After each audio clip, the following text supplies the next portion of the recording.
নমস্কার শ্রোতা বন্ধু, অগোছালো একঘেয়ে মনের শান্তি টনিক সপ্তকথা অফিসিয়ালের দ্বিতীয় গল্পের আসরে আপনাকে স্বাগত জানাই। আজকে আপনার জন্য রইল একটি বিশেষ নিবেদন। বাঙালির প্রাণীর পুজো দুর্গাপুজোর আর হাতে গোনার ঠিক দিন কয়েক বাকি। তার আগে সপ্তকথা অফিসিয়ালের দ্বিতীয় গল্পের আসরের পক্ষ থেকে আপনাদের জন্য রইল একটি স্পেশাল গল্প।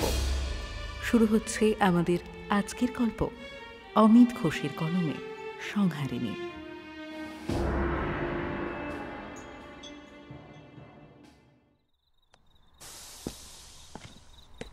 নিদ্রামগ্ন রাজধানী, রাস্তাঘাট ফাঁকা, শুধু দু একটা গাড়ি হাই স্পিডে বেরিয়ে যাচ্ছে। প্রায় সমস্ত বাড়ির আলো নিভে গেছে, শুধু স্ট্রিট লাইটগুলো জ্বলছে।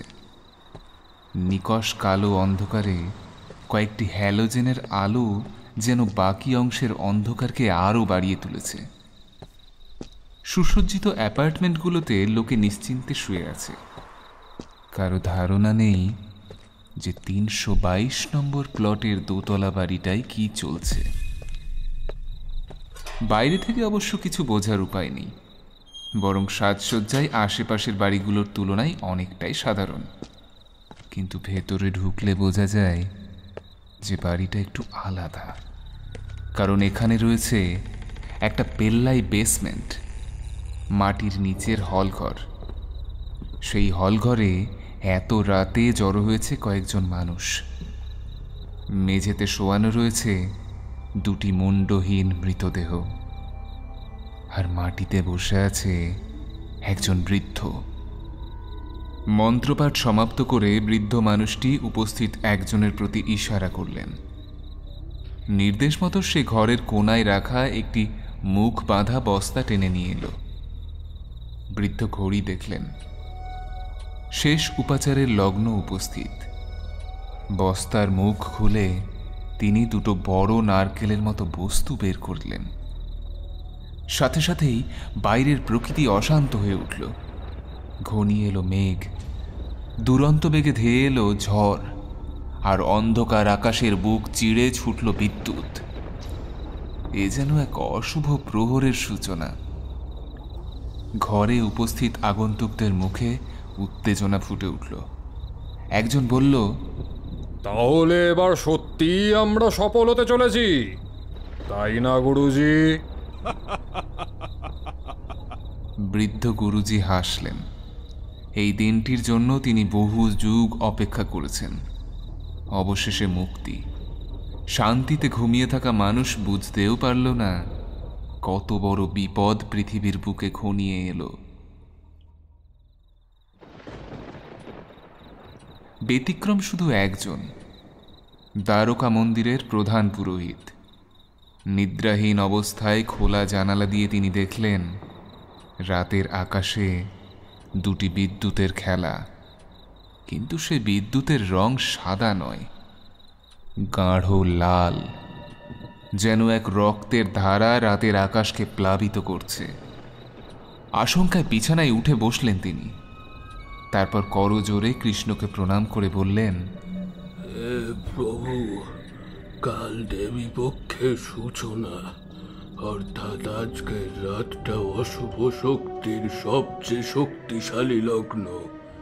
এই রাতে এরকম রক্তবিদ্যুৎ, নিশ্চয়ই কোনো ভয়ঙ্কর দানবিক শক্তির আবির্ভাব ঘটতে চলেছে।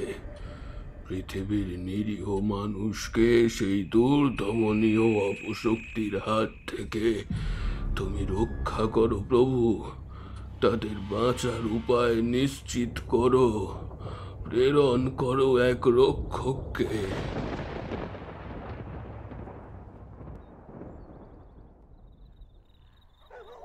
3 দিন আগে, কল্পা, হিমাচল প্রদেশ। রাত 10টা, কৃষ্ণপক্ষের রাত। নির্মেঘ আকাশে শুধু তারাগুলো মিটমিট করে জ্বলছে। গোটা গ্রাম নিদ্রামগ্ন। জেগে আছে শুধু কয়েকটা কুকুর।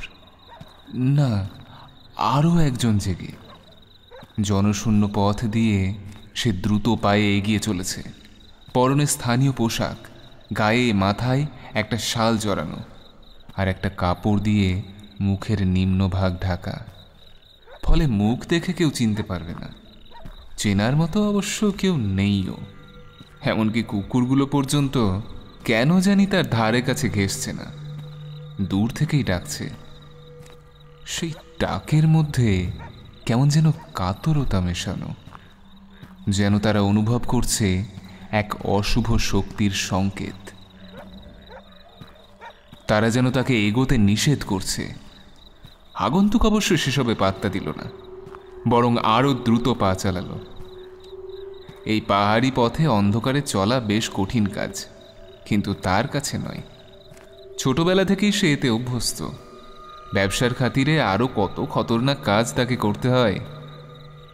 আজকের কাজটা সেই তুলনায় কিছুই না। বহুকাল আগে এই গ্রামেই তার জন্ম। তারপর 12 বছর বয়সে ঘর ছাড়ার পর শুধু বাড়ি নয়, নামটা অবধি প্রায় ভুলে গেছে। নিজের রসিকলাল নামটা সে আর কোথাও ব্যবহার করে না। এখন সে দিল্লির নাম করা চোর রঙ্গা। জায়গা মতো পৌঁছে গেল রঙ্গা। পাঁচিল ঘেরা একটা বাড়ি, লোহার গেট, তালা দেওয়া। গেটের দিকে পা না বাড়িয়ে অভ্যস্ত কায়দায় পাঁচিল টপকে কম্পাউন্ডের ভেতরে প্রবেশ করল সে। এবার কাঠের দরজায় হালকা চাপ দিতেই খুলে গেল। মনে মনে হাসল রঙ্গা। এটাই তো স্বাভাবিক, মন্দিরের দরজা আবার তালাবন্ধ থাকে, বিশেষত এই ছোট্ট গ্রামে। এবারই তো আসল কাজ। একটা টর্চ বের করে সে এগিয়ে গেল দেবতার বেদির দিকে। মূল বিগ্রহ নয়, বরং পাশেরটাই তার লক্ষ্য। কাঁধের ব্যাগ থেকে একটা ব্যাটারি চালিত ড্রিল মেশিন বার করে সে ওই অংশের মেঝে খুঁড়তে শুরু করল। বেশিক্ষণ না, মিনিট 10 মধ্যেই খোঁড়া হয়ে গেল জায়গাটা। টর্চের আলোয় খুঁটিয়ে দেখতেই তার অভ্যস্ত চোখে সেটা ধরা পড়ল। মাটির ভিতর থেকে উকি দিচ্ছে একটা সাদা বাক্সের মাথা। আরও মিনিট 5 চেষ্টায় সে বাক্সটা টেনে বার করল। কাজ শেষ। এবার একবার সে ভালো করে দেখল সেটা কি দিয়ে তৈরি কে জানে। চটপট সেটা ব্যাগে ভরে নিয়ে বাইরে চলে এলো রঙ্গা। মন্দির কম্পাউন্ডের বাইরে আসতেই কেউ তার নাম ধরে ডাকল, রঙ্গা। চমকে উঠতে গিয়েও রঙ্গা সামলে নিল। গলাটা চেনা। এবার দেখতেও পেল ঝোপঝাড়ের আড়াল থেকে তার সামনে এসে দাঁড়ালো একজন মানুষ। মুখের অর্ধেকটা কালো কাপড় দিয়ে ঢাকা। কাজ হয়েছে? গলাটা শান্ত কিন্তু তীক্ষ্ণ। মাথা নাড়ল রঙ্গা, কিন্তু ভেতরে তার অস্বস্তি শুরু হলো। তার ক্লায়েন্ট এখানে এসে অপেক্ষা করছিল, অথচ তার সঙ্গে কথা হয়েছিল জিনিসটা দিল্লি পৌঁছে দেওয়ার। এরকম সারপ্রাইজ সে একদম পছন্দ করে না। তবে আপাতত সে চুপ করে রইল। আগন্তুক আর কথা না বাড়িয়ে নিজের হাত বাড়িয়ে দিল। উদ্দেশ্য পরিষ্কার, জিনিসটাকে তাকে এক্ষুনি হ্যান্ড ওভার করতে হবে। বাক্সটা হাতে নিয়ে আগন্তুক একটা স্পিরিটে ভেজা রুমাল দিয়ে বাক্সের ওপরটা পরিষ্কার করল। তারপর আলো ফেলতেই দেখা গেল এক অদ্ভুত চিহ্ন। রঙ্গার চিহ্নটি চেনা চেনা লাগলো, কিন্তু ঠিক মনে করতে পারল না কোথায় দেখেছে। আগন্তুককে কিন্তু বেশ খুশি দেখালো। নিশ্চিন্ত মনে সে বাক্সটাকে তার ব্যাকপ্যাকের মধ্যে চালান করে দিল। তারপর সেটাকে কাঁধে ঝুলিয়ে উঠে দাঁড়ালো। রঙ্গা এবার বলল, স্যার, আমার পেমেন্ট? কথা না বলে হাতছানি দিয়ে তাকে ডাকলো আগন্তুক। 5 মিনিট হেঁটে তারা পৌঁছলো একটা চৌমাথায়। আপাতত শুনশান। লোকটা রাস্তার এক পাশে পার্ক করা গাড়িটার দরজা খুলল। কালো রঙের স্করপিও, বনেটে একটা ভয়ঙ্কর মুখের ছবি। রঙ্গার কেমন অস্বস্তি হতে লাগলো। হঠাৎ বিদ্যুৎ ঝলকের মতো তার মনে পড়ে গেল বাক্সের উপরের ওই চিহ্নটা, ওটা একটা হাতিয়ার। ওটা সে দেখেছে আজ থেকে প্রায় 15 বছর আগে সিমলার এক মন্দিরে। একই সাথে তার মনে পড়ল তার গ্রামের মন্দির নিয়ে ছোটবেলায় শোনা একটা অদ্ভুত গল্প। সেদিন তার বিশ্বাস হয়নি, কিন্তু আজ যেন সেটাকে সত্যি বলে মনে হলো। তবে কি ওই লোকটা? চরম বিপদের গন্ধ পেল রঙ্গা। পরিষ্কার বুঝতে পারল তাকে ফাঁদে ফেলে কাজ হাসিল করা হয়েছে। It's a trap. নিজের পকেটে হাত দিল সে। ওখানে আছে তার বিশ্বস্ত অস্ত্রটা, কিন্তু সেটা বার করার আগেই আগন্তুক ঘুরে দাঁড়ালো। তার হাতে একটা বেরেটা। আর কিছু ভাবার সুযোগ পেল না Ranga. Semi automatic পিস্তলের 15 round bullet নিমেষের মধ্যে তার শরীরটা ফুঁড়ে দিল। রক্তে ভেসে যাওয়া ডেড বডিটার দিকে ভ্রুক্ষেপ না করে আগন্তুক পর দুটো কল করল। প্রথম কলটি লোকাল পুলিশ স্টেশনে। অফিসারকে আগেই পেমেন্ট করা আছে কেসটা অন্যভাবে সাজানোর জন্য। আর দ্বিতীয়টি তার পার্সোনাল নম্বরে, যেটা তার মোবাইলে সেভ করা। টাইটেল গুরুজি। ওপাশ থেকে একটা আওয়াজ পেয়ে সে বলল, গুরুজি, Agent DL reporting. The job is done successfully. We got it.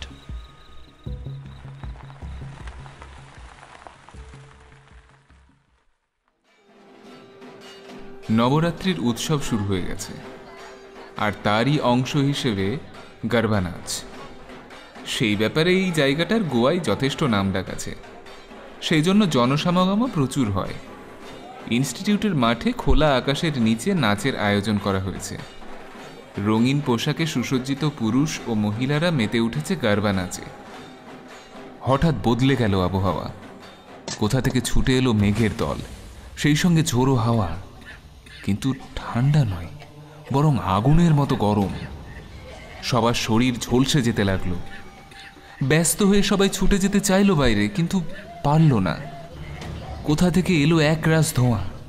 ক্রমশ সেই ধোঁয়া পুরো চত্বরটা ছেয়ে ফেলল। সেই সঙ্গে বাড়তে লাগলো তাপমাত্রা, আর শোনা গেল মানুষের আর্তনাদ। বাইরে দাঁড়ানো সিকিউরিটি টিম ছুটে এলো, কিন্তু সেই গরম ধোঁয়া ভেদ করে কারো সাধ্য হলো না ভেতরে ঢোকে। প্রায় 15 মিনিট পরে ধোঁয়ার মেঘ সরে গেলে দেখা গেল এক ভয়ঙ্কর দৃশ্য। মাটিতে লুটিয়ে পড়ে আছেন প্রচুর মানুষ। তাদের শরীর প্রচণ্ড তাপে ঝলসে গেছে।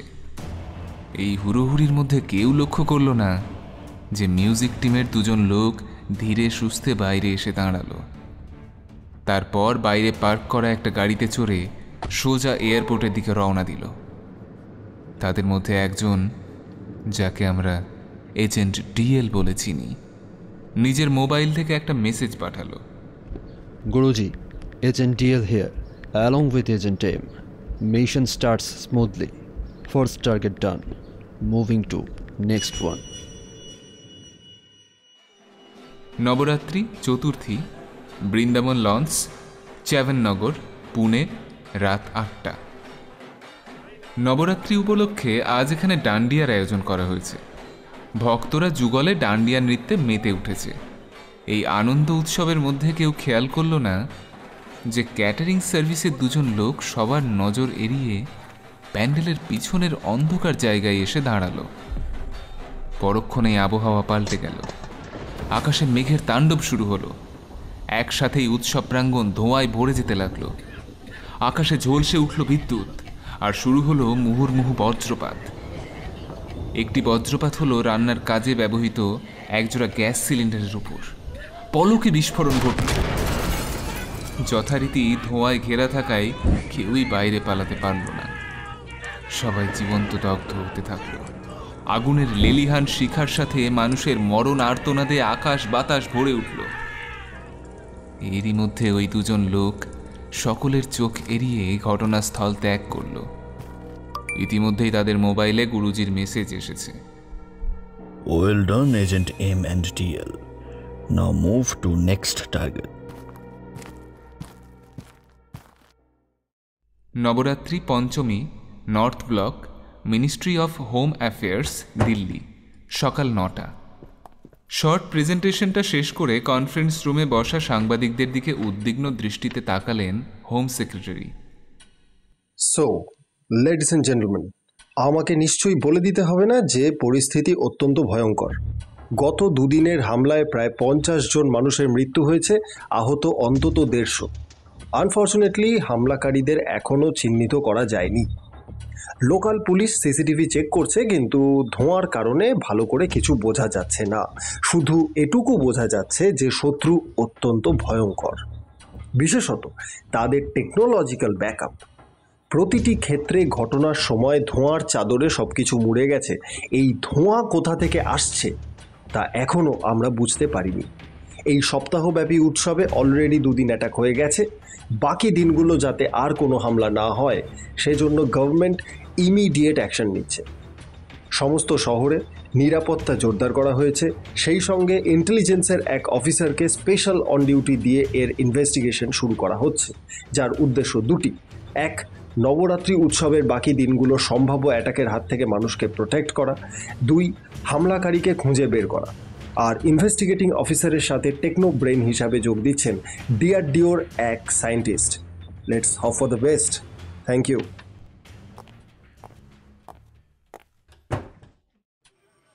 1 ঘন্টা পরে হোম সেক্রেটারি সামনে বসে আছে। ফর্মাল ট্রাউজার আর শার্ট পরিহিত এক যুবক, দীর্ঘকায়, গৌরবর্ণ এবং সুদর্শন। হাফ স্লিভ শার্টের তলা থেকে তার বলিষ্ঠ দেহ পরিষ্কার বোঝা যাচ্ছে। তার বাড়িয়ে দেওয়া অফিসিয়াল চিঠিটার দিকে তাকিয়ে হোম সেক্রেটারি বললেন, so you are Ugresh Joshi, nominated by DRDO. হালকা করে ঘাড় নেড়ে সায় দিল যুবক। তারপর শান্ত গলায় বলল, আমরা কি তাহলে এখন স্টার্ট করব? Just 5 minute. 5 মিনিটের আগেই দরজা খুলে ঘরে এসে ঢুকল একজন মাঝারি উচ্চতার শ্যামবর্ণা যুবতী। মুখশ্রী শান্ত, শরীরের গড়ন চাবুকের মতো, পরনে কুর্তি আর লেগিংস। হোম সেক্রেটারির সামনে দাঁড়িয়ে বলল, Lina Gupta from IB, and here is my nomination. প্রায় একই সময়ে গুরুজির কাছে মেসেজ এলো ইনভেস্টিগেশন টিমের 2 জন মেম্বারের নাম দুটোর দিকে তাকিয়ে তার মুখে একচিলতে হাসি ফুটে উঠল, রহস্যময় হাসি।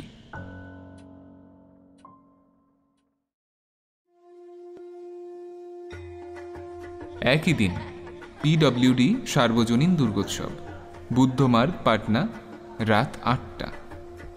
বুদ্ধমার্গের এই দুর্গাপুজো পাটনায় যথেষ্ট বড় পুজো। কাল ষষ্ঠী, তারই প্রস্তুতিতে সবাই ব্যস্ত। হঠাৎ আবহাওয়া পাল্টে গেল।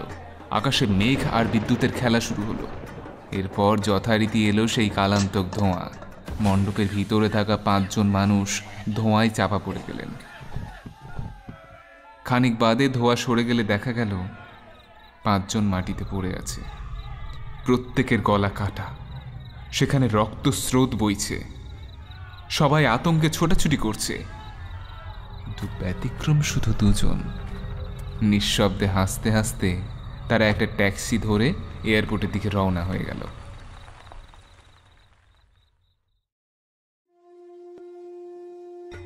নবরাত্রি ষষ্ঠী, দিল্লি, সকাল 9টা। হতাশায় মাথা ঝাঁকিয়ে চুপ করে রইল উগ্রেশ। তার মুখ দিয়ে আর কোনো কথা বেরোল না। আবার সেই একই ঘটনা, ধোয়ার চাদরে ঢেকে হামলা।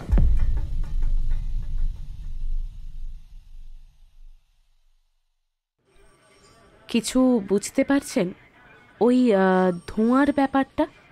প্রশ্নটা উড়ে এলো সেই অফিস ঘরের দ্বিতীয় ব্যক্তির থেকে। আপনি কিছু বুঝতে পারছেন? কি বা কারাই হামলা করছে আর কেন করছে? কে বুঝতে না পারলেও কেন সেটা বুঝতে পারছি। এটা করা হচ্ছে নবরাত্রির পুজো তছনছ করে দিতে। কিন্তু কে এটার জন্য দায়ী? এখনো বুঝতে পারছি না। আচ্ছা, আপনি ধোঁয়ার ব্যাপারটা নিয়ে কিভাবে এগোবেন? ওটার জন্য আমার খানিকটা স্যাম্পল দরকার ছিল, কিন্তু তার পাচ্ছি কোথায়? পাবেন আজ রাতে। মানে আজ রাতে?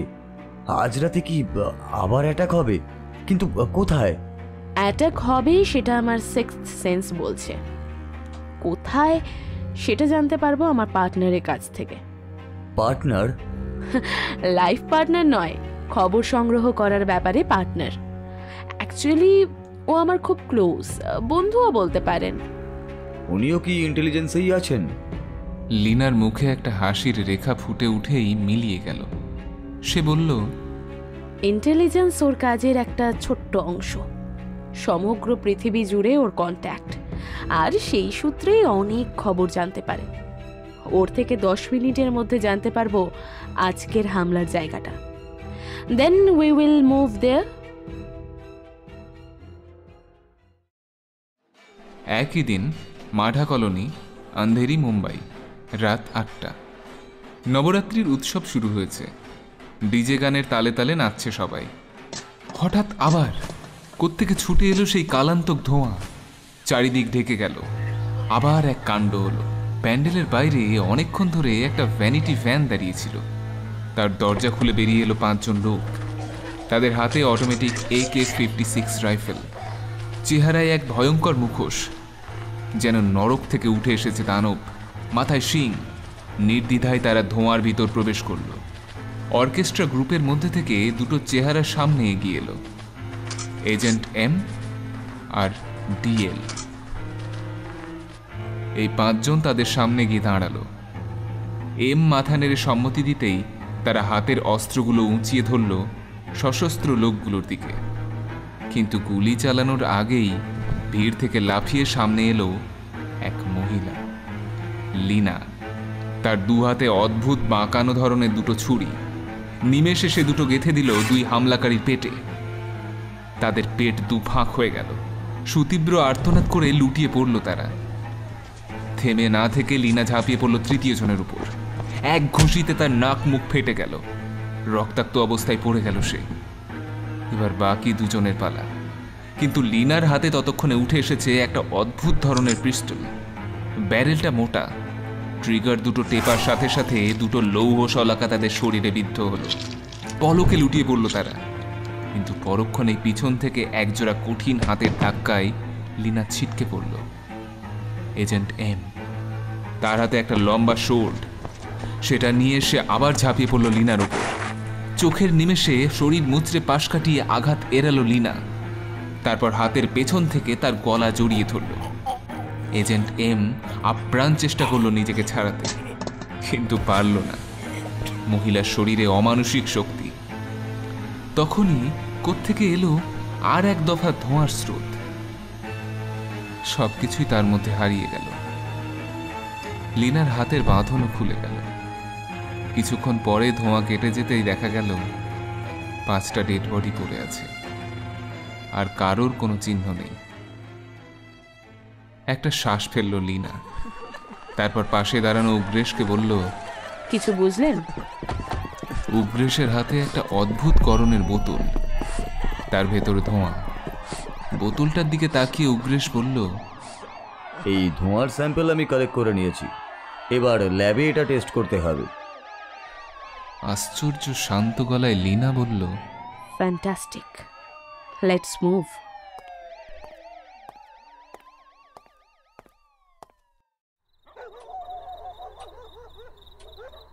একই দিন মাঝরাত যমুনা বিহারের বাড়ির বেসমেন্টে জেগে বসে আছেন গুরুজি। মুখ রাগে লাল। ব্যর্থতার অপমানে শরীর কাঁপছে। ফোনে কথা বলছেন তিনি। এই সব কি করে হলো এজেন্ট ডিএল? জানি না গুরুজি, পুরো ব্যাপারটা আনএক্সপেক্টেডলি ঘটে গেল। আপনার ইনস্ট্রাকশন মতো এবারের অপারেশনটা লার্জ স্কেলে প্ল্যান করেছিলাম, কিন্তু সব কেমন উল্টো পাল্টা হয়ে গেল। উল্টো পাল্টা নয়, এটা ডিজাস্টার। কেউ একজন আমাদের অপারেশনকে নিপুণ হাতে ধ্বংস করেছে। আমাদের 5 জন বীর যোদ্ধার মৃত্যু হয়েছে। কিন্তু কি করে এমনটি ঘটলো, আর তোমরা কি করছিলে? আসলে এত দ্রুত অ্যাকশন হলো যে আমি নিজেও ব্যাপারটা ভালো দেখতে পাইনি। তবে অবস্থা বুঝে আমি এজেন্ট এমকে বাঁচিয়ে নিয়ে ওখান থেকে বেরিয়ে এসেছি, কারণ আমি জানি এই প্রজেক্টে ওর গুরুত্ব কতটা। কিন্তু কে এই মহিলা? আপনি চিন্তা করবেন না গুরুজি, আমি ওই মহিলার সব খবর ঠিক খুঁজে বের করব, আর তারপর। এখন তার সময় নেই। আগে সামনের 2 দিন ঠিক মতো কাজ করতে হবে, না হলে এত দিনের অপেক্ষা বৃথা হয়ে যাবে। আমি যা বলি শোনো, এজেন্ট এম আহত, কাজেই কালকের অপারেশনটা তোমাকে একা করতে হবে। পারবে? আমি চেষ্টা করব গুরুজি। চেষ্টা নয়, তোমাকে পারতে হবে, আর তার পুরস্কারও তুমি পাবে। নতুন দুনিয়াতে তুমি এক গুরুত্বপূর্ণ পদে অভিষিক্ত হবে। প্রণাম জানিয়ে ফোন কেটে দিল এজেন্ট ডিএল। একটু চিন্তা থাকলেও ঘাবড়ালেন না গুরুজি। এখনো বাজি তার হাতে, এখনো চরম একটি অস্ত্র তার হাতে আছে যা কেউ জানে না। It's time to introduce the main player, agent C. Next অপারেশনে সে অবশ্য অ্যাকশনে নামবে না, আড়ালেই থাকবে এজেন্ট ডিএল এর সঙ্গী হিসেবে।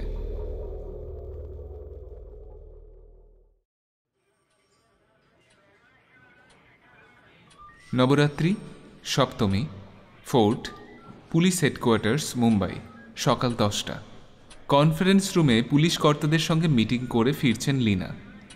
উগ্রেশ আজ সকালে দিল্লি ফিরে গেছে ল্যাবে ওই ধোঁয়ার পরীক্ষা চালাতে। ভিডিও কলে কানেক্টেড আছেন ইন্ডিয়ার হোম সেক্রেটারি। গতকালের অ্যাটাক ব্যর্থ হয়েছে, সাধারণ মানুষের হতাহতের কোনো খবর নেই। তবে নিহত হামলাকারীদের কাউকে চেনা যায়নি। লীনার মতে আরও অন্তত একজন ছিল, খুব সম্ভবত এদের লিডার। সে পালিয়েছে। So at least we had protected our people, বললেন home secretary. but that is not enough. আমাদের ওই লিডারকে খুঁজে বের করতে হবে, otherwise our safety is at stake. Anyway, good job Lina, please carry on.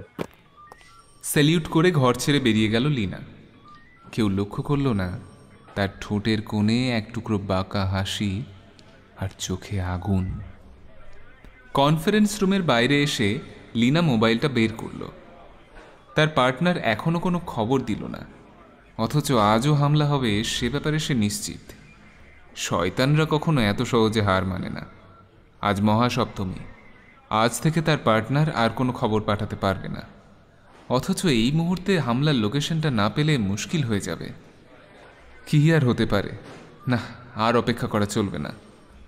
হামলার ছকগুলোর মধ্যে কেমন যেন একটা অদ্ভুত সামঞ্জস্য আছে। কি সেটা? চোখ বুঝে ক্ষণকালের জন্য গভীর চিন্তায় নিমগ্ন হলো লীনা। পর মুহূর্তেই তার মুখে হালকা হাসি ফুটে উঠল। যুক্তির তলোয়ারে শত্রুপক্ষের জাল সে ছিন্ন করতে পেরেছে। তার মাথায় ভেসে উঠল একটা নাম, পূর্ব ভারতের সবচেয়ে বড় শহর। আর চিন্তা নেই, শহরটা যখন জানতে পেরেছে তখন হামলার লোকেশন ঠিক পেয়ে যাবে। মোবাইলটা তুলে নিল লীনা। পুরো শহরটাকে ট্র্যাক করতে হবে, তার পুরনো গ্রুপের সহযোগিতা প্রয়োজন। একই দিন, নবোদয় ক্লাব, যাদবপুর, কলকাতা, রাত 8টা। দুর্গাপুজো উপলক্ষে কলকাতার পথঘাট জন অরণ্যে পরিণত হয়েছে। নবোদয় ক্লাব দক্ষিণ কলকাতার একটা জনপ্রিয় দুর্গোৎসবের কেন্দ্র। ভক্তরা লাইন দিয়ে প্রতিমা দর্শন করছে। এরই মধ্যে একজন ভিড়ে মিশে এগিয়ে চলেছে সংলগ্ন মাঠের দিকে। Agent DL. গুরুজির নির্দেশ মতো সে একাই এসেছে। মাঠের মাঝে সাজানো চেয়ারে গিয়ে বসল সে। মাত্র 2 মিনিট, তারপরই আচমকা অঘটন ঘটল। মাঠ ভরে গেল ধোঁয়াতে। ত্রস্ত মানুষজন আতঙ্কে চিৎকার করতে শুরু করলো। এইবার ডিএল ব্যাগ থেকে 2টো ডিম্বাকৃতি বস্তু বের করে আনলো। Hand grenade. আনন্দে মনে মনে নেচে উঠল সে। আজকের বলির সংখ্যা অনেক বেশি হবে। অট্টহাসিতে ফেটে পড়তে চাইল সে, কিন্তু হঠাৎ সে হাসি বন্ধ হয়ে গেল। দুর্ভেদ্য ধোঁয়ার বলয় ভেদ করে তার সামনে এসে দাঁড়িয়েছে এক মহিলা, লীনা। হাতে সেই মোটা ব্যারেল পিস্তল। ট্রিগার টেপার সাথেই এক লৌহ শলাকা বেরিয়ে ডিএল এর বুকে বিঁধে গেল। যন্ত্রণায় আর্তনাদ করে উঠল সে। তখনই কানের পাশে শোনা গেল এক বরফ শীতল কণ্ঠ, গুড বাই ডিএল, ওরফে। শেষ শব্দটা ডিএল আর শুনতে পেল না, কারণ সে তখন মৃত্যুর কোলে ঢলে পড়েছে। একই দিন মাঝরাত, যজ্ঞের কালচে রঙের আগুনটা দপ করে নিভে গেল। সঙ্গে সঙ্গে হাহাকার করে কেঁদে উঠলেন গুরুজি। মৃত্যু হয়েছে তার বিশ্বস্ত ডিএল এর। কিন্তু এ কিভাবে সম্ভব? তার মতো রণকুশলী যোদ্ধাকে কে হত্যা করতে পারে? ছাড়বেন না তিনি, ঠিক খুঁজে বার করবেন ওই মহিলাকে। তবে তার আগে কাজ আছে। একটা বিশেষ নম্বরে কল করলেন তিনি। মুহূর্তে রেসপন্স এলো। ডিএল মৃত, আর তোমাকে আড়ালে থাকলে চলবে না, এবার সামনে এসে দায়িত্ব নিতে হবে। কাল তুমি আর এজেন্ট এম জয়েন্টলি ফাইনাল অপারেশনটা করবে, বুঝেছো?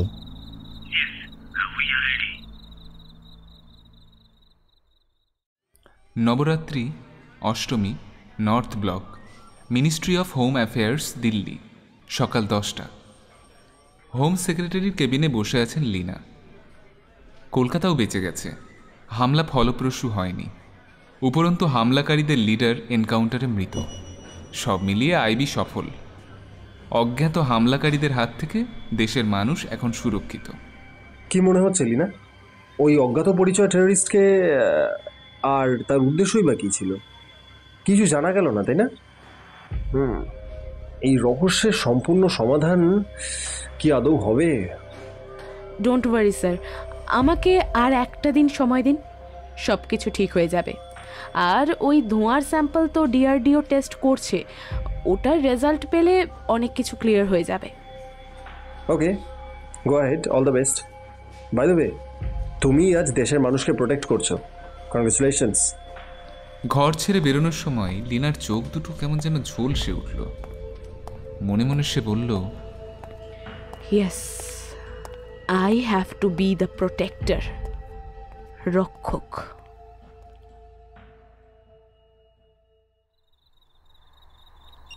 একই দিন সন্ধ্যা 6টা। লীনার মোবাইলটা বেজে উঠল। কলটা নিতেই উগ্রেশের গলা ভেসে এলো। লীনা, আপনার সঙ্গে একটু কথা ছিল regarding this case, smoke test result. আজ একটু কি মিট করা যাবে? শিওর, আমারও আপনাকে কিছু কথা বলার ছিল। কোথায় মিট করতে চান? পান্ডারা পার্ক, চেনেন তো? কয়েক মুহূর্ত যেন চুপ করে রইল লীনা। তারপর তার গলায় ভেসে এলো একটিমাত্র শব্দ, কামিং। রেডি হয়ে ঘরে বসেছিল এজেন্ট এম। তার বেরোনোর সময় হয়ে গেছে, শুধুমাত্র একটা কলের অপেক্ষা। এমন সময় বেজে উঠল মোবাইল। এজেন্সি হিয়ার, বেরিয়ে পড়ো কুইক। লোকেশন চেঞ্জ হয়নি তো? না, সেম অ্যাজ প্ল্যান্ড।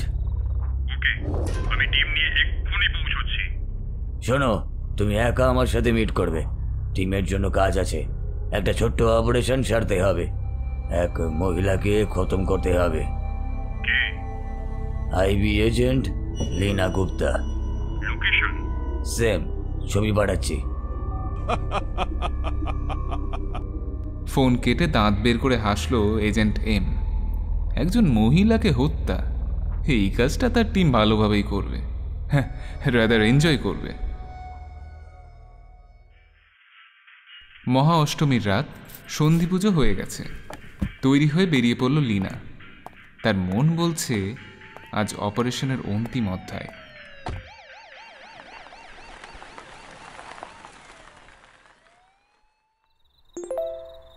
মোবাইলে ডিএলের মৃতদেহের ছবির দিকে এক দৃষ্টিতে তাকিয়েছিলেন গুরুজি। এটা বিশেষ কৌশলে তিনি সংগ্রহ করেছেন। তার অতি প্রিয় পাত্র ছিল, সেই সঙ্গে অসম্ভব সাহসী আর কৌশলী। অনেক পরিশ্রম করে একে ফিরিয়ে এনেছিলেন তিনি। একটা সামান্য মেয়েকে হত্যা করল কিভাবে? হঠাৎ তার নজর পড়ল বুকের দিকে। চমকে উঠলেন তিনি। এটা কি? সমান ব্যবধানে 3টি ক্ষতচিহ্ন। তার মানে কি? না, এ অসম্ভব, হতে পারে না, নিশ্চয়ই তার কোনো ভুল হচ্ছে। আবার দেখলেন জুম করে, তারপরেই আসন ছেড়ে লাফিয়ে উঠলেন। মোবাইলটা হাতে তুলে নিয়ে পাগলের মতো কল করলেন, কিন্তু কেউ সাড়া দিল না। এজেন্ট সি আর এম আজকের অপারেশনে বেরিয়ে পড়েছে। সব থেকে ভাইটাল অ্যাসাইনমেন্ট, কেউ তাদের ফেরাতে পারবে না, তিনিও না।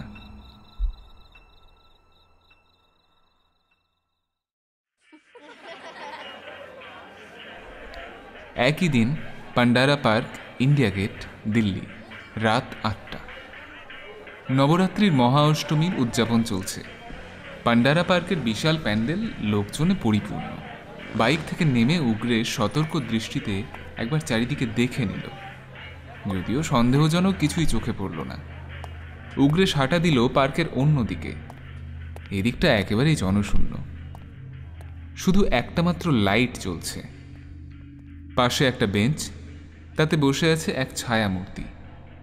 পিছন থেকে ভালো চেনা যাচ্ছে না, কিন্তু সে জানে ওটা কে। নিঃশব্দ পদক্ষেপে তার কাছে পৌঁছে গেল, আর তখনই সে মূর্তি ঘুরে তাকালো। তার মুখ দেখে চমকে উঠল লীনা। লীনা জিজ্ঞাসা করল, ভয় পেলেন নাকি? না না, ভয় পাবো কেন? আসলে এখানে আপনাকে এক্সপেক্ট করিনি, তাই। কিন্তু আপনি তো আমাকে এখানে আসতে বলেছিলেন। হ্যাঁ, কিন্তু আমি ভেবেছিলাম আপনি নবরাত্রির প্যান্ডেলের কাছে। এনিওয়ে, ওই স্মোক টেস্টের ফাইনাল রেজাল্ট পাওয়া গেছে। কি পেলেন? যা আগে সন্দেহ করেছিলাম। এ ধোঁয়া কেমিক্যাল কম্পাউন্ড নয়, বায়োলজিক্যাল। মানে এই ধোঁয়াটা প্রাণীর শরীর থেকে উদ্ভূত। টু বি মোর স্পেসিফিক, হামলাকারীদের একজনের শরীর থেকে। কিন্তু মানুষের শরীর থেকে কিভাবে ধোঁয়া বেরোতে পারে? মানুষের শরীর থেকে পারে না, কিন্তু যদি মানুষ না হয়। কি বলতে চাইছেন আপনি? মানুষ ছাড়া কি হতে পারে? চুপ করে রইল উগ্রেশ। লীনা আবার বলল, আপনি কি রিপোর্ট ফাইল করেছেন? না, আসলে ভাবলাম প্রথমে আপনাকেই জানাই। আফটার অল আপনি এই কেসের আইও, আর কেসটাও তো ক্লোজড। টেররিস্টরা তাদের লিডার সমেত মারা গেছে, তাই। কেস এখনো ক্লোজড হয়নি, কারণ আসল অপরাধী এখনো সামনে আসেনি, আর তার সবচেয়ে বড় হামলাটা এখনো বাকি আছে। ইউ মিন কলকাতার হামলায় যে মারা গেছে সে প্রকৃত অপরাধী নয়? সে ছিল এক নিষ্ঠুর হত্যাকারী, কিন্তু হামলার মাস্টার মাইন্ড নয়। তাহলে কে? আর আপনার মতে কি আবার অ্যাটাক হবে? হ্যাঁ, সেই অ্যাটাক হবে আজ দিল্লিতে। আপনি কিভাবে জানলেন? যুক্তির মাধ্যমে।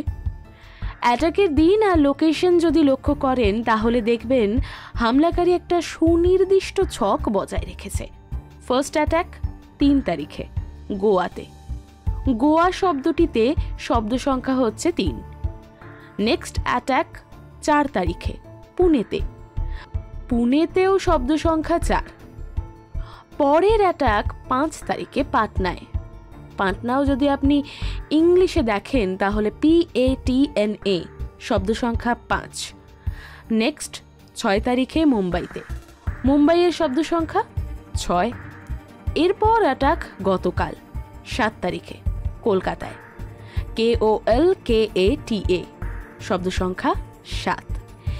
এই ম্যাথামেটিক্যাল সিরিজ অনুযায়ী পরবর্তী অ্যাটাক হবে আজ 8 তারিখে নিউ দিল্লিতে। New Delhi, NEWDELHI। কত হলো শব্দ সংখ্যা? 8। মন্ত্রমুগ্ধের মতো শুনছিল উগ্রেশ। লীনার কথাগুলো শেষ হতেই সে বলল, স্প্লেন্ডিড, কিন্তু তারপর 9। লীনার গলায় এবার এক ভয়ঙ্কর সুর শোনা গেল। তার আর প্রয়োজন হবে না, আজকের অ্যাটাকটাই ফাইনাল। এটা সফল হলে হামলাকারীর উদ্দেশ্যও সফল হবে। কি রকম? সত্যি জানতে চান? রাস্তা দিয়ে ছুটে চলা একটা গাড়ির হেডলাইটের আলোয় লীনার মুখ চলসে উঠল, আর উগ্রেশের মনে হলো মুখটা যেন একটু অন্যরকম, কি যেন আলাদা। খসখসে গলায় সে বলল, হ্যাঁ বলুন। ঘটনার সূত্রপাত বহুকাল আগে, বলা ভালো 4 যুগ আগে। সত্যযুগে শুম্ভ আর নিশুম্ভ নামে 2 অসুর ছিল। তারা স্বর্গরাজ্য দখল করে প্রচণ্ড অত্যাচার শুরু করে। একদিন হিমালয়ে এক সুন্দরী নারীকে দেখে শুম্ভ তাকে বিয়ে করার ইচ্ছে পোষণ করে এবং তার কাছে দূত পাঠিয়ে প্রস্তাব দেয়। ওই নারী ছিলেন স্বয়ং দেবী দুর্গা। তিনি প্রস্তাব দেন যে শুম্ভ তাকে যদি যুদ্ধে পরাস্ত করতে পারে তবেই তিনি তার প্রস্তাব স্বীকার করবেন। এক নারীর থেকে এরকম বার্তা পেয়ে ক্রোধান্ধ শুম্ভ প্রথমে এক শক্তিশালী দানবকে পাঠালেন তাকে ধরে আনার জন্য। কিন্তু দেবীর হাতে তার মৃত্যু হলে শুম্ভ বুঝতে পারেন যে ওই নারী দৈবী শক্তি সম্পন্না। তখন ভাই নিশুম্ভের সঙ্গে পরামর্শ করে তিনি তার সেনাপতি যুগল চণ্ডমুণ্ডকে যুদ্ধ করতে পাঠালেন। এই চণ্ডমুণ্ড ছিল একাধারে রণকুশলী যোদ্ধা এবং শক্তিশালী তান্ত্রিক। তন্ত্রবিদ্যায় নিগূঢ় পারদর্শিতার জন্য তারা ছিল দুর্জয়। তাদেরকে বলা হতো অন্ধকার জগতের রাজা, যে জগতে দৈবী শক্তির প্রবেশাধিকার নেই।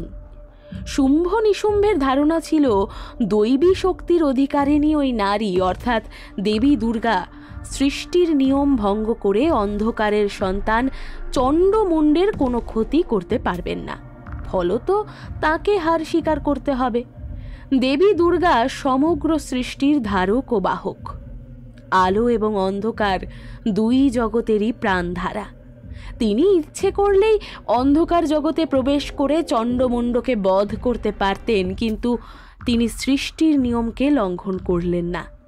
নিজের শক্তির অংশ দিয়ে তিনি সৃষ্টি করলেন তন্ত্রের অধিষ্ঠাত্রী আধার জগতের এক ভয়াল দর্শনা দেবী কালিকা। এই দেবী কালিকা অবহেলায় চণ্ডমুণ্ডকে পরাস্ত করলেন। তারপর শক্তিরূপ রজ্জু দিয়ে তাদের ছাগলের মতো বেঁধে দেবী দুর্গার সামনে নিয়ে এলেন এবং বলিদানের নিয়ম অনুযায়ী তার দিব্য খড়গ দিয়ে চণ্ডমুণ্ডের মস্তক তাদের দেহ থেকে কর্তন করে তাদের বধ করলেন। লীনা একটু থামতেই উগ্রেশ বলে উঠল, কিন্তু এই পৌরাণিক কাহিনীর সঙ্গে আমাদের কেসের সম্পর্ক কোথায়? আপনার কি ধারণা সেই চণ্ডমুণ্ড কোনোভাবে আবার বেঁচে উঠেছে আর তাদের জন্যই কি এসব অ্যাটাক হচ্ছে? এই আধুনিক যুগে কি এটা বিশ্বাসযোগ্য? একজন ইন্টেলিজেন্স অফিসার হিসাবে আপনি নিজে এটা অ্যাকসেপ্ট করতে পারছেন? Truth is stranger than fiction. এরপর শুরু হয় দেবী দুর্গা এবং তার সকল শক্তিরূপের সঙ্গে অসুরদের এক ভয়ঙ্কর যুদ্ধ, এবং শেষে শুম্ভ নিশুম্ভের মৃত্যুতে তা শেষ হয়। যুদ্ধ শেষে দেবী দুর্গা সমস্ত অসুর বীরের দেহ দৈত্যগুরু শুক্রাচার্যের হাতে অর্পণ করেন, যাতে তাদের পারলৌকিক ক্রিয়া সম্পন্ন করা যায়। ব্যতিক্রম শুধু দুজন, চণ্ড মুণ্ড। তাদের মস্তকবিহীন শরীরই পাওয়া গিয়েছিল। আসলে অন্ধকার জগতের রাজা ছিল তারা। তাদের মস্তক এত সহজে নিষ্ক্রিয় হয় না, কোনোভাবে তা শরীরের সংস্রবে এলে আবার তারা সক্রিয় হয়ে উঠতে পারবে। তাই দেবী কালিকা ওই দুই দানবের মস্তক এক গুপ্ত স্থানে নিজের অস্ত্র লাঞ্ছিত পেটিকায় লুকিয়ে রেখেছিলেন, যাতে কেউ তা সহজে খুঁজে না পায়। দানবরা 4 যুগ পরে কোনোভাবে তা খুঁজে পেয়েছে। So Chandamunda is back in Kaliyug to complete their unfinished business. অন্ধকারের সূচনা। লীনা থামল। উগ্রেশ এবার উঠে দাঁড়ালো। তারপর তার সামনে এসে বলল, কিন্তু এই নবরাত্রির উৎসবের সময় কেন? এটা কি নিছক কাকতালীয় নাকি এর পিছনে কোনো উদ্দেশ্য আছে? সেটা না হয় আপনি বলুন। ছুরির মতো ধারালো গলায় লীনা বলল, মানে আমি কি করে বলবো? এই আপনার কি ধারণা আমি এসবের সাথে ইনভলভ? আপনি বোধহয় ভুলে গেছেন যে আমি ডিআরডিওর সায়েন্টিস্ট। কোন যুক্তিতে আপনি আমাকে এইসব কথা বলছেন? একটা নয়, দুটো যুক্তি আছে। পয়েন্ট 1, কল্পা জায়গাটা কিন্নর কৈলাসের অন্তর্ভুক্ত। এর কাছেই সত্যযুগে দেবী দুর্গার সঙ্গে শুম্ভ নিশুম্ভের মহাযুদ্ধ সংঘটিত হয়েছিল। তাই এই কল্পার শিব মন্দিরের বেদিতেই দেবী কালিকা একটি হাতির দাঁতের পেটিকায় লুকিয়ে রেখেছিলেন চণ্ডমুণ্ডের কর্তিত মস্তক, যা দেবী পক্ষের 3 দিন আগে দানবরা হস্তগত করে। মন্দিরের ভেতরে দৈবী শক্তির প্রভাবে তাদের এজেন্ট নিজে সেখানে যেতে পারেনি, তাই ওই গ্রামের এককালের বাসিন্দা চোর রঙ্গাকে দিয়ে কাজটা করানো হয়। কাজের শেষে মুখ বন্ধ রাখতে তাকে হত্যা করা হয়। দানবদের যে এজেন্ট এই কাজটা করে তার কোড নেম ডিএল। মন্দিরের সিসিটিভি ক্যামেরায় তার ছবি ধরা পড়েছে। এই সেই দানব যে প্রতিটি হামলায় সরাসরি অংশগ্রহণ করেছে। তার এক বিশেষ ক্ষমতা ছিল, নিজের চোখ দিয়ে সে আগুন আর ধোঁয়া সৃষ্টি করতে পারত। এজেন্ট ডিএল ওরফে ধূম্রলোচন গতকাল যে আমার হাতে নিহত হয়েছে। কিন্তু হামলার জায়গায় সিসিটিভি ফুটেজ তো পাওয়া যায়নি। আপনি কিভাবে? কে বলল পাওয়া যায়নি? Here it is. বলে লীনা তার হাতে একতারা ফটো ধরিয়ে দিল। বিভিন্ন হামলার সময়কার সিসিটিভি ফুটেজ। আশ্চর্য ক্যামেরা, ধোঁয়ার মধ্যেও এত পরিষ্কার ফটো। হঠাৎ একটা ফটোতে চোখ পড়তেই উগ্রেশের দম বন্ধ হয়ে এলো। কলকাতার ফটো, এখানে এজেন্ট ডিএল, আর পাশে এক মাথা ধোঁয়ার মধ্যে থেকে পরিষ্কার হয়ে বেরিয়ে রয়েছে সে নিজে। চমকে গেলে নিজেকে ফটোতে দেখে? লীনার শান দেওয়া গলা শোনা গেল। আসলে এই সিসিটিভি ক্যামেরাগুলো ডিরেক্ট অমরাবতী থেকে অপারেট হয়, দেবরাজ ইন্দ্রের ছেলে জয়ন্তের তত্ত্বাবধানে। দেবলোকের এই স্যাটেলাইট আমাকে খুব হেল্প করেছে, বিশেষত কলকাতায় হামলার লোকেশন খুঁজে বার করতে। এগুলোর কন্ট্রোল তোমরা নিতে পারোনি। মাথাটা ঘুরে গেল উগ্রেশের। কে, কেন, কিভাবে? তবে আর দেরি করলে হবে না, এবার অ্যাকশন শুরু করতেই হবে। মনে মনে একটা নাম স্মরণ করা মাত্রই প্যান্ডেলের পিছনের অন্ধকার থেকে একটা ছায়া মূর্তি বেরিয়ে এলো উগ্রেশের পাশে। সেদিকে তাকিয়ে লীনা হাসল। তাহলে শেষ পর্যন্ত সঙ্গীকে ডেকেই নিলে মিস্টার উগ্রেশ ওরফে এজেন্ট সি? হাসি মুখে লীনা বলে চলল, Or should I call you both Guruji's agent C and M? More elaborately, দানব সেনাপতি চণ্ড মুন্ড, অন্ধকার জগতের রাজা। অ্যান্ড হিয়ার ইজ পয়েন্ট 2, যতই ছদ্মবেশ ধারণ করে থাকো না কেন, তোমাদের গলায় 4 যুগ আগের কাটা দাগ এখনো স্পষ্ট। So be ready, you are spotted now. Finally your game is up. শরীরে হালকা ঝাঁকুনি দিয়ে উগ্রেশ ওরফে এজেন্ট সি আর এজেন্ট এম যথাক্রমে চণ্ড এবং মুন্ডের দানব রূপ ধারণ করল। বলতেই হবে তোমার সাহস আছে লীলা। চণ্ড বলে উঠল, তুমি আমাদের ঠিক চিনতে পেরেছ এবং সামহাও আমাদের প্ল্যান প্রোগ্রাম সব জেনে ফেলেছ। তবে আর কোনো উপায় নেই, আজকের অ্যাসাইনমেন্ট আমরা কমপ্লিট করবই। কালিকা তার খড়গ দিয়ে আমাদের বলি দিয়েছিল। দুজনের শরীর মোট 4 টুকরো হয়ে গেছিল, তাই 4 যুগ পরেও সেই দিব্যাস্ত্রের প্রভাব আমাদের আটকে রেখেছে।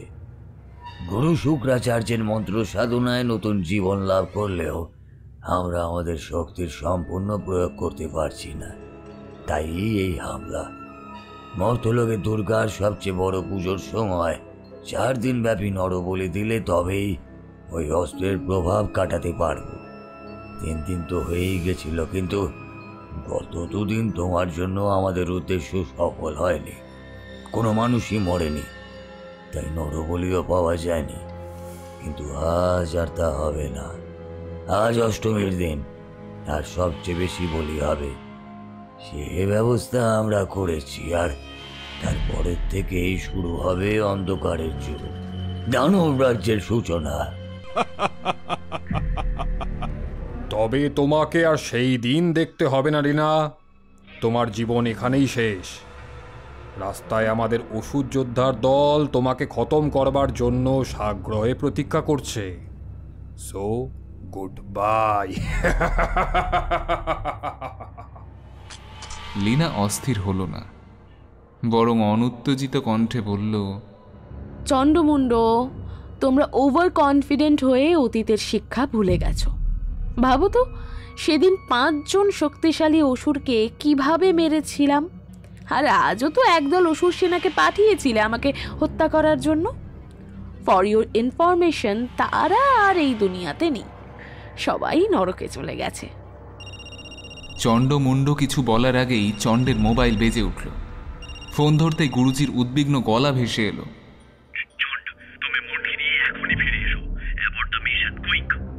কেন গুরুজি?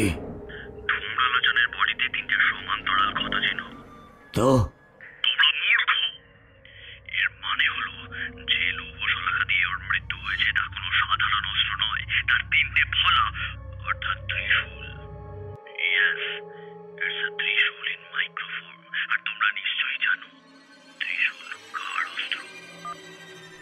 মুহূর্তের মধ্যে চণ্ডমুণ্ডের গলা শুকিয়ে গেল।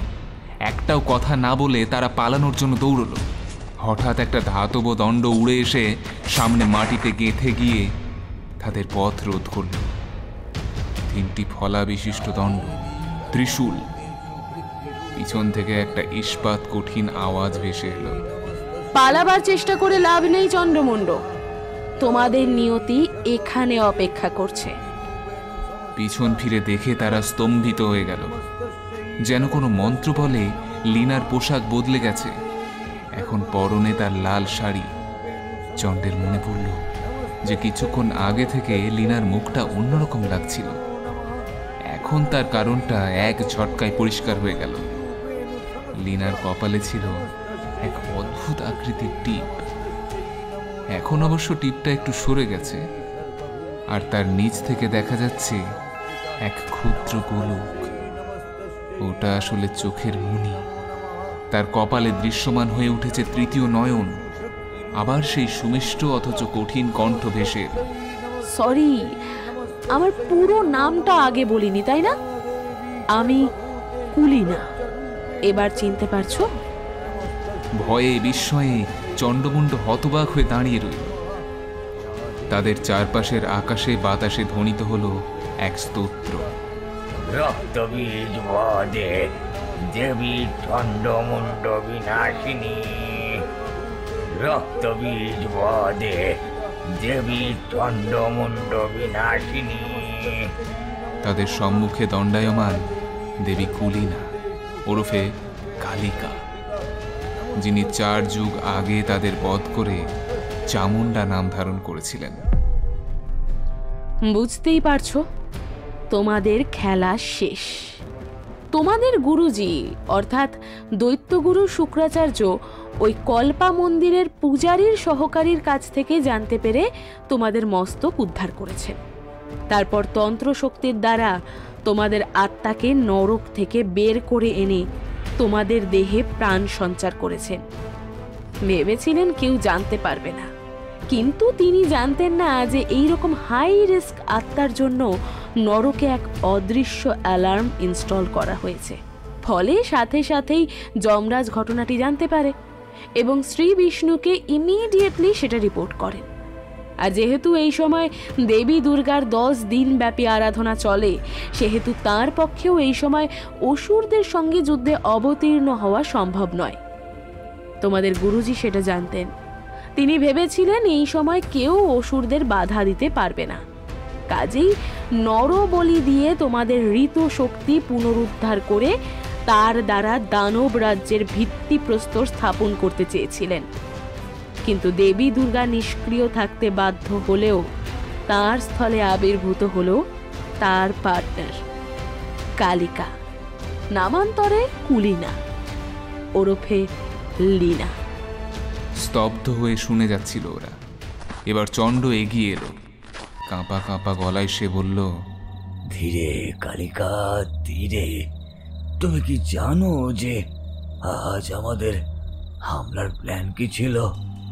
বলে সে পোশাকের ভেতর থেকে একটা ছোট্ট কাঁচের শিশি বার করলো। তার মধ্যে দেখা গেল 1 ফোঁটা লাল তরল পদার্থ। এটা গত 4 যুগ অন্ধকারে হিমায়িত অবস্থায় ছিল। জানো জানো এটা কার রক্ত? এক্ষুনি জানবে। বলে সেটা মাটিতে ফেলল, আর সাথে সাথে সেখান থেকে উঠে দাঁড়ালো এক অসুর, হাতে অস্ত্র। ওই রক্তের ফোঁটাই যার জীবনের বীজ, রক্তবীজ। এবার মুন্ডের গলা শোনা গেল।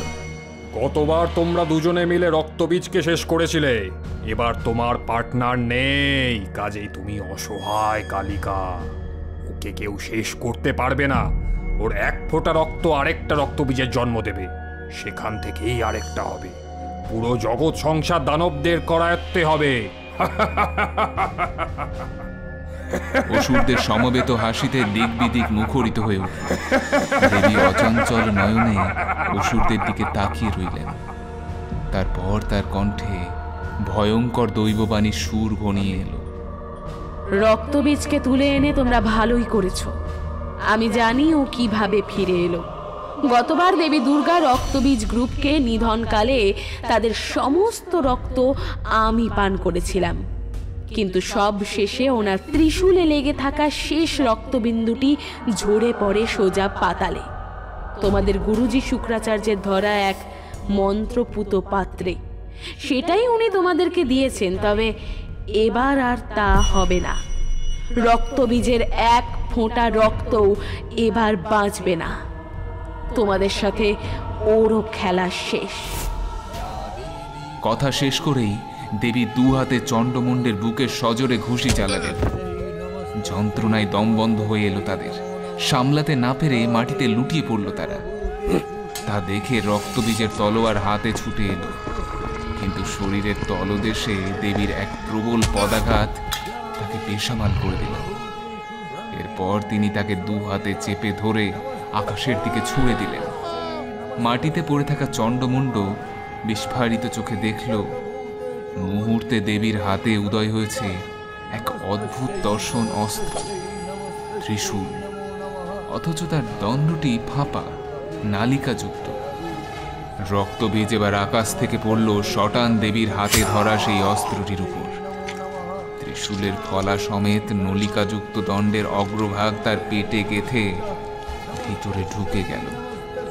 এক পরিত্রাহী চিৎকার করে প্রাণ হারালো রক্তবীজ, কিন্তু এক ফোঁটা রক্ত বাইরে ছিটকে পড়ল না, বরং ওই রক্ত দণ্ডাকৃতি ফাঁপা নলের মাধ্যমে প্রবল বেগে বাইরে ঝরতে লাগল। আর দেবী সেই নলের মুখ নিজের মুখগহ্বরের সামনে ধরে তা পান করতে লাগলেন। কয়েক মুহূর্তেই রক্তবীজের শরীরের সম্পূর্ণ রক্ত পান করে তার রক্তশূন্য দেহটা দেবী ছুঁড়ে ফেলে দিলেন। তারপর চণ্ডমুণ্ডের দিকে ঘুরে দাঁড়িয়ে বললেন, রক্তবীজ finished along with your all other soldiers. এবার তোমাদের পালা। Let's make it simple. দেবীর ছুঁড়ে দেওয়া শক্তিরজ্জু গলায় জড়িয়ে ধরা অবস্থায় কোনো মতে উঠে দাঁড়ালো চণ্ডমুণ্ড। দেবীর হাতে ঝলসে উঠল এক খড়গ, সূর্যের আলোর মতো চোখ ধাঁধানো তেজ তার। কঠিন গলায় দেবী বললেন, আর তোমরা জীবনের আলো দেখতে পারবে না। তোমাদের গুরুজি যেন মনে রাখেন যে এই কলিযুগে দানব শক্তি প্রভাব বিস্তার করার চেষ্টা করলে তাকে চ্যালেঞ্জ করে আবির্ভূত হবে দৈব শক্তি। দানবদের অন্তিম পরিণতি মৃত্যু। সেদিনও যা হয়েছিল আজও তাই হবে।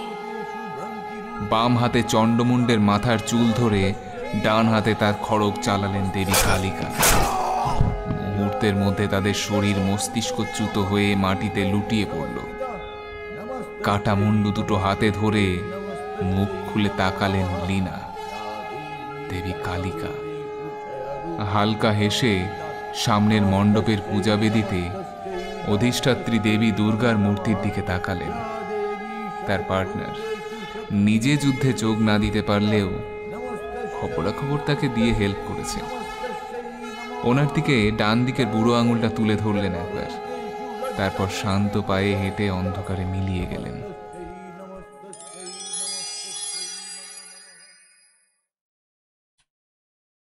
Bijoya Dashami, North Block, Ministry of Home Affairs, Delhi, সকাল 10টা। কনফারেন্স রুমে প্রায় নিস্তব্ধ হয়ে বসে আছেন হোম সেক্রেটারি, সঙ্গে আইবির ডেপুটি ডিরেক্টর এবং আরও কয়েকজন হাই লেভেল গভর্নমেন্ট অফিসিয়াল। রাজধানীর বুকে ইন্ডিয়া গেটের কাছে 3টি ডেড বডি উদ্ধার হওয়ার পর গভর্নমেন্ট প্রবল অস্বস্তিতে পড়েছে।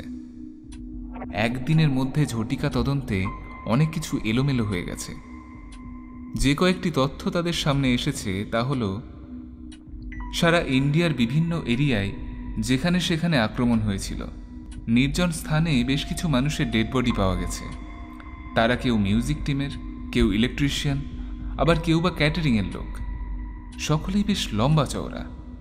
এটা ধারণা করা যাচ্ছে যে এদেরকে হত্যা করে তাদের ছদ্মবেশে হামলাকারীরা সবার নজর এড়িয়ে পূজা মণ্ডপে ঢুকে গেছিল। 2, মুম্বাই হামলাকারীদের বডি পরীক্ষা করে দেখা গেছে যে ওরা মুখোশধারী নয়, তাদের মাথার শিংগুলো দেহের অংশ। কারা ওরা? কোনো অজানা প্রাণী, না এলিয়েন, নাকি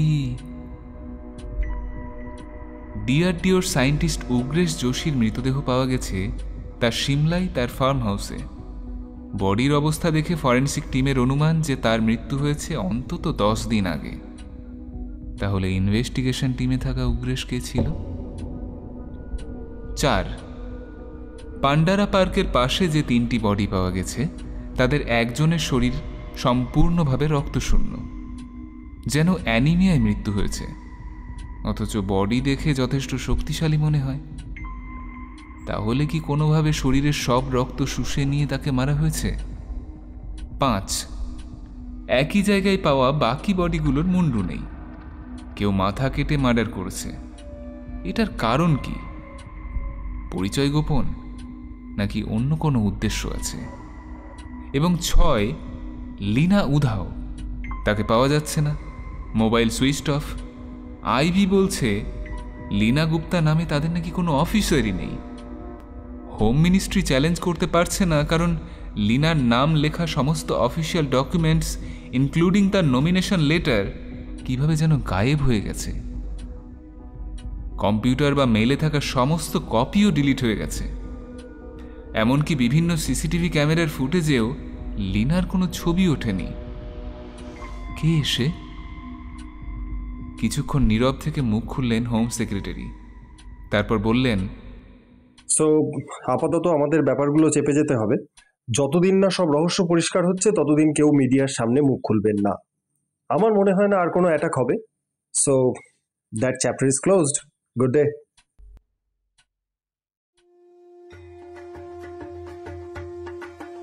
আজ দশেরা, বিজয়া দশমী। প্রতিবারের মতো এবারেও দিল্লি কালীবাড়িতে মাকে দর্শনের জন্য এসেছেন হোম সেক্রেটারি সমীরণ ব্যানার্জি। কিন্তু এ কি, মা কালীর সামনে দাঁড়িয়ে কেমন যেন চমকে উঠলেন তিনি।